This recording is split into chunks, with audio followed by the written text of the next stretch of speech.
We're in Moscow tonight. We're here to interview the president of Russia, Vladimir Putin. We'll be doing that soon. There are risks to conducting an interview like this, obviously, so we've thought about it carefully over many months. Here's why we're doing it. First, because it's our job. We're in journalism. Our duty is to inform people. 2 years into a war that's reshaping the entire world, most Americans are not informed. They have no real idea what's happening in this region, here in Russia or 600 miles away in Ukraine. But they should know. They're paying for much of it in ways they might not fully yet perceive. The war in Ukraine is a human disaster. It's left hundreds of thousands of people dead, an entire generation of young Ukrainians, and it's depopulated the largest country in Europe. But the long-term effects are even more profound. This war has utterly reshaped the global military and trade alliances, and the sanctions that followed have as well. And in total, they have upended the world economy. The post-World War II economic order, the system that guaranteed prosperity in the West for more than 80 years, is coming apart very fast, and along with it, the dominance of the US dollar. These are not small changes. They are history-altering developments. They will define the lives of our grandchildren. Most of the world understands this perfectly well. They can see it. Ask anyone in Asia or the Middle East what the future looks like. And yet the populations of the English-speaking countries seem mostly unaware. They think that as nothing has really changed. And they think that because no one has told them the truth. Their media outlets are corrupt. They lie to their readers and viewers. And they do that mostly by omission. For example, since the day the war in Ukraine began, American media outlets have spoken to scores of people from Ukraine, and they have done scores of interviews with Ukrainian President Zelensky. We ourselves have put in a request for an interview with Zelensky, and we hope he accepts. But the interviews he's already done in the United States are not traditional interviews.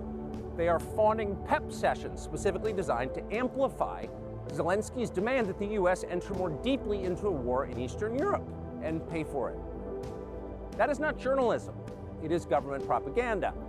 Propaganda of the ugliest kind, the kind that kills people.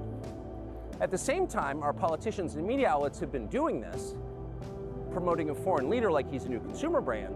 Not a single Western journalist has bothered to interview the president of the other country involved in this conflict, Vladimir Putin. Most Americans have no idea why Putin invaded Ukraine or what his goals are now. They've never heard his voice. That's wrong. Americans have a right to know all they can about a war they're implicated in, and we have the right to tell them about it because we are Americans too. Freedom of speech is our birthright. We were born with the right to say what we believe. That right cannot be taken away no matter who is in the White House. But they're trying anyway. Almost 3 years ago, the Biden administration illegally spied on our text messages and then leaked the contents to their servants in the news media. They did this in order to stop a Putin interview that we were planning. Last month, we're pretty certain they did exactly the same thing once again, but this time we came to Moscow anyway. We are not here because we love Vladimir Putin. We are here because we love the United States, and we want it to remain prosperous and free. We paid for this trip ourselves. We took no money from any government or group, nor are we charging people to see the interview. It is not behind a paywall. Anyone can watch the entire thing, shot live to tape and unedited, on our website, tuckercarlson.com. Elon Musk, to his great credit, has promised not to suppress or block this interview once we post it on his platform, X, and we're grateful for that.